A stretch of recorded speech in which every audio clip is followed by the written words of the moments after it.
participants na sio spectators tu ambao wanasimama pembeni na kupiga makofi aina hiyo. Kwa hiyo wale wachache ambao wamepata privilege ya kuyaona haya mambo na kuweza kuyatafsiri wanahitaji sana sana kupiga kelele, kwa sababu bila hivyo tumeiachia state free ride kutengeneza watu wa hovyo, na leo tunalalamika kwa sababu ya hii ya product ambayo tumeletewa.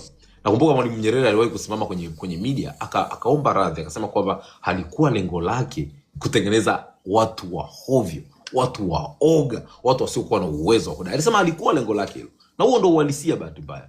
Kwa hiyo ni lazima tuwe radical katika kudai mabadiliko, kudai aina ya elimu ambayo itaweza kweli kutengeneza Watanzania wenye uwezo wa kusimama na kuitambua nchi yao na kushiriki katika kushape kesho ya nchi yao, na sio tu watazamaji ambao wanasimama pembeni na kupiga makofi na kusema Mungu amemshusha huyu, Mungu amemshusha huyu, Mungu amemshusha huyu.